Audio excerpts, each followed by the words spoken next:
Kitchen. Welcome sa aking vlog na passive income apartment business para sa mga OFW na gustong magkaroon ng ganitong klaseng negosyo. Welcome po sa aming channel, and ngayong araw na to, titingnan natin yung improvement. Parang marami nang nagawa. So halika, samahan niyo ako. Tara! Maulan ngayon mga ka-Lorn's Kitchen, pero pinilit ko makapunta kasi gusto kong makita, excited.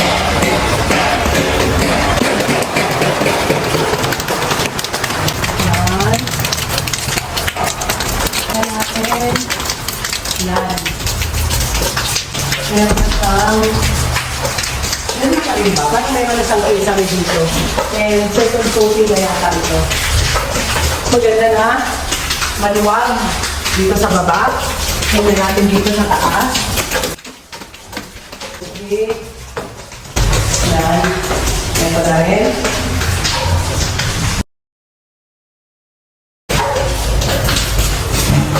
Ito na kwarto.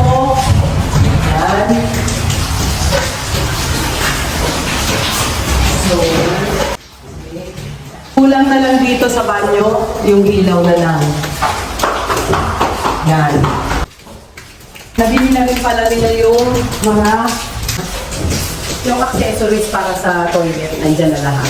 Ikakabit na lang nila. Ito tayo sa middle na unit. Dika. Okay. Hello! Anong ginagawa natin ngayon? Laundry area. Anong ginagawa naman ni Edgar? Alupin? Okay, sige. Ayos na. Yung isang unit doon, ayos na rin yun. May isa nila. So, lahat pala to, mga ka-Lorn's Kitchen, lahat ng unit, meron ng mga kisame. Yan. Okay. So, tapos doon meron ng pintura.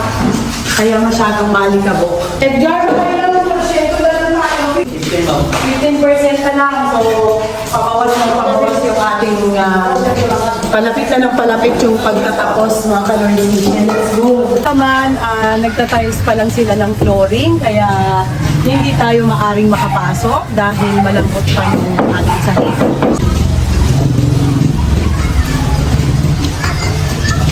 So, manood ka onin. So, yan lang guys ang report ko sa araw na to, di ba? Very mindful, very demure. Joke lang. So, nauuso kasi nakikigaya lang ako. So, yun lang mga ka-Lorn's Kitchen. Sana hanggang sa pagtatapos dahil 15% na lang daw tapos na to. Hanggang sa matapos tong aming pinapagawang passive income. So, baybayan ninyo hanggang sa kumuha ako ng tenants. So, yan lang guys ang aking maire-report. At saka sana maging inspirasyon sa inyo ang ganitong mga klaseng vlog.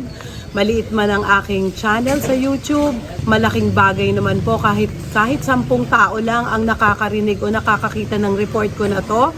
Nako, ginto ang mapupulot ninyo. Mapupulot nyo siya sa abilidad at saka sa diskarte. Ganun lang, hindi man mataas ang pinag-aralan mo, degree ka man, magtatapos pa rin yan sa kung anong kaalaman meron ka kung paano magpakabuhay. So yun lang mga ka-Lorn's Kitchen.